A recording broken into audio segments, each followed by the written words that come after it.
Hello everyone, this is Black American Indian and it's been a few weeks since my last video, more like 2 months. I am officially done with grad school, yay! I am officially done. My commencement is next month, so I'm excited about that. Hopefully it was all worth it because with the job market, employers only care about your experience and how many years you got versus that piece of paper that you get when you walk across the stage. This video is just random.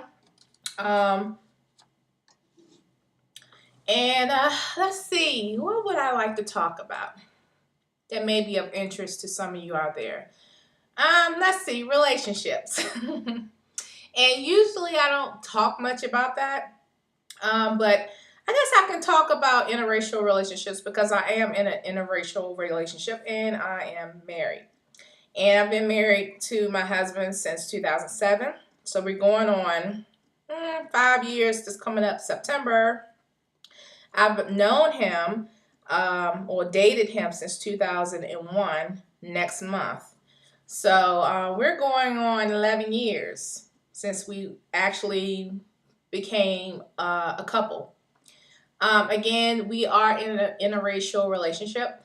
And okay, I'm a Black woman and I am also indigenous. So speaking from a Black person's perspective, I know that there are a lot of talk about Black women dating outside their race, or especially Black men dating outside their race. You know, that's a hot topic. That's been a hot topic for a long time. This is my opinion, okay? I could care less, seriously, less, what a Black man chooses. If he chooses someone who is non-Black, I don't care. I really don't. That's his prerogative. Kudos to him. So a lot of Black women, they want to be true to, I guess, their community. And that's all great and everything, but at the end of the day, would you rather be alone or would you rather be with someone who appreciates you? You, okay?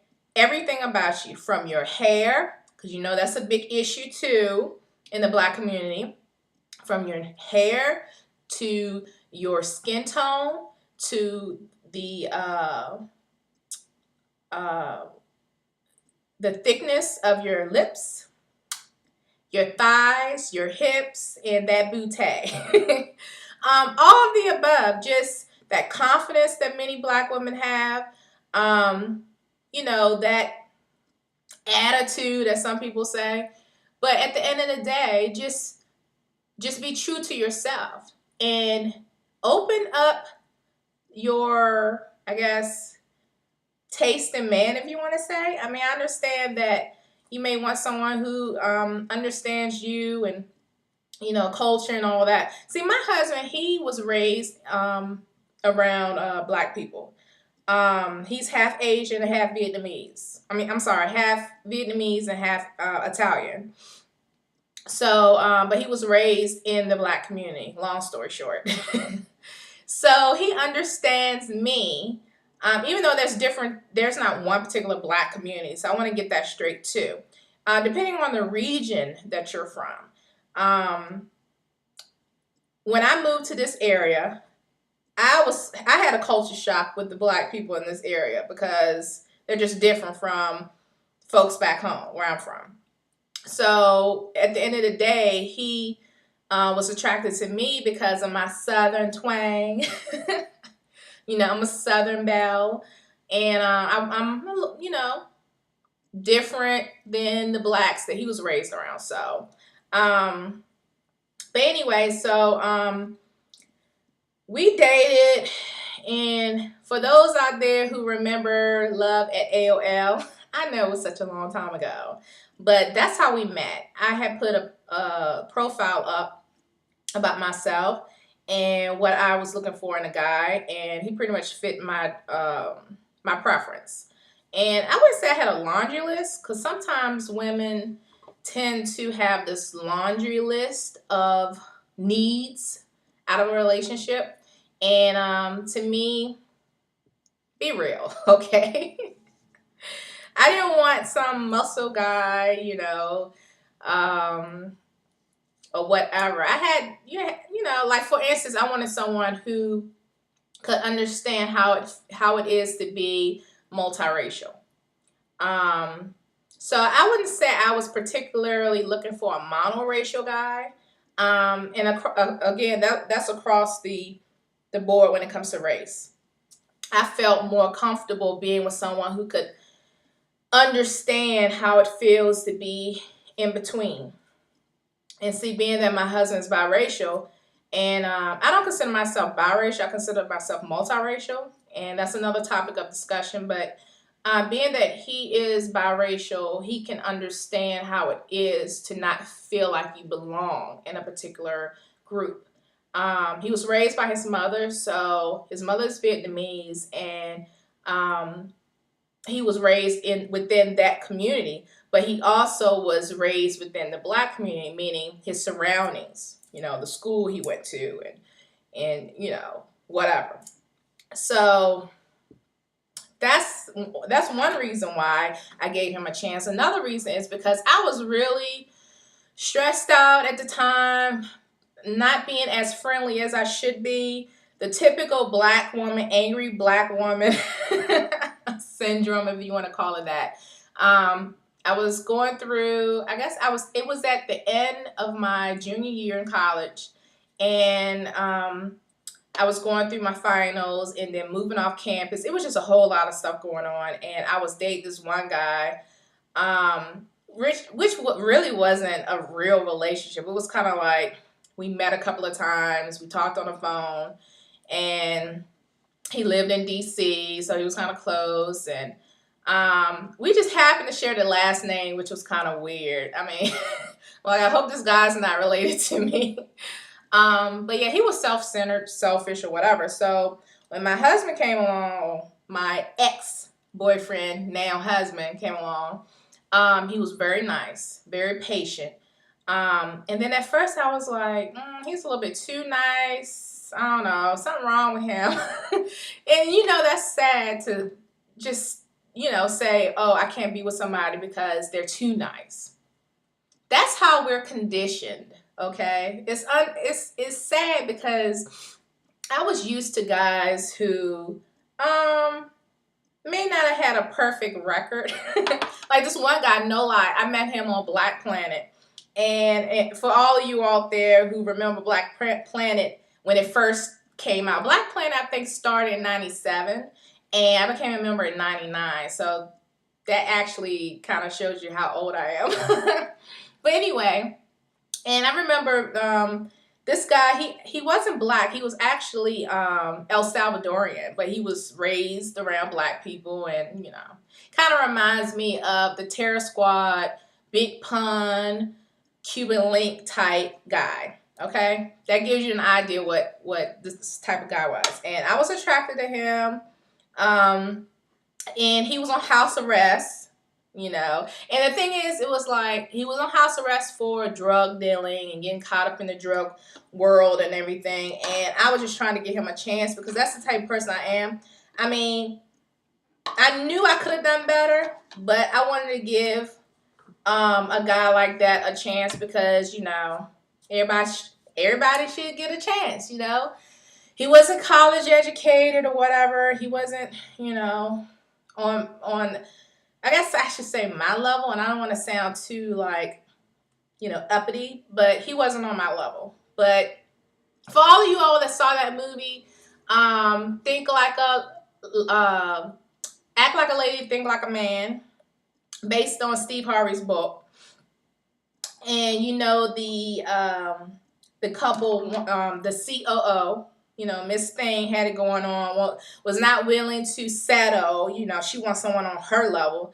And then she ended up I'm not going to give away the movie, but she was dating this guy who was a cook in a restaurant, this high-end restaurant that she would go to. So long story short, you have the COO, Miss Independent Destiny's Child, and then you have this, guy who didn't make as much money, didn't have as much class. He was a cook trying to be a chef and all of that. He had aspiration and, desire and all that stuff to make it, but he wasn't there yet. So I was in that particular situation. I wasn't there yet either, but I was going to college, and I decided to date this guy. We had great conversations over the phone, of course, because he was on house arrest. Had nothing better to do. And me being young and naive, so I ended up trying to give him a chance, and that didn't work out. So at the end of the day, I ended up with my husband, who was my boyfriend at the time. I ended up with him because I was like, you know what?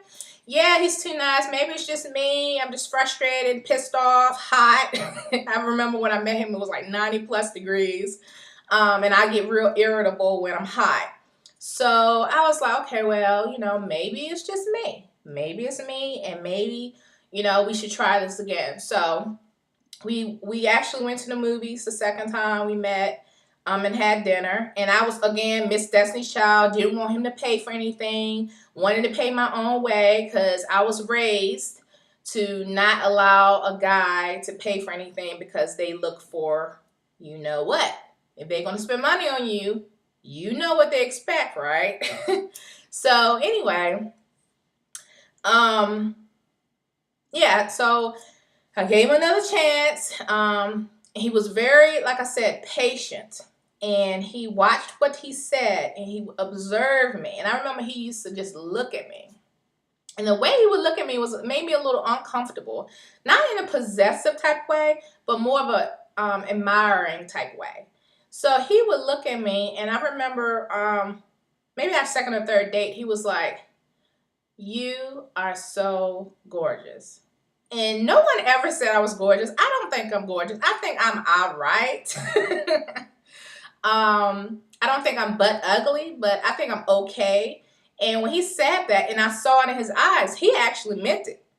So this is my thing about, how the opposite sex or your significant other or whatever, true relationships. I'm not just talking about a fling, but a true relationship, something that's built on love, trust, and all that stuff that's, for marriage. I believe that God creates each person a soulmate or whatever. I mean, I don't know if you'll ever meet them or not. If you do, you're blessed. If not, I don't know. But I believe that in the eyes of your soulmate, he or she is created for you. And he or she may find you like the best thing since sliced bread for them. So when he said that, at first I didn't believe it. I'm like, yeah, what am I? I'm thinking, well, you just trying to get brownie points. But this guy really meant it. So I took him through, I don't know if you want to call it a 90-day rule or whatever Steve Harvey was talking about. But he had to work real hard, okay, to get to that level. And I have to admit, at first I thought he was just another guy who was a waste of my time. But at the end of the day, he passed all of my rules. And I remember he told me he loved me. He was in love with me. And like I said, the way he looked at me was like, I was like the most beautiful thing in the whole world. And to this day, that man treats me like a queen. To this day, he treats me like a queen. When I try to treat him, he's like, no, I got it. When we go to the restaurant, my favorite restaurant is Cheesecake Factory. For those out there who don't know what that is, you should check out the website. That restaurant is so awesome and pricey. I wouldn't say it's like $100 a plate, but if you go there a lot, it can add up, okay? But yeah, so long story short, I am for relationships, period. True relationships. I'm not into people who just want to be in a relationship with someone because they're the same race or the same background, whatever. I am big on religion, okay? My spouse needs to be on the same page with me. So I don't care what color he is or what culture he's from, but we got to be on the same page when it comes to that. I'm going to continue my random thoughts. I'll be right back.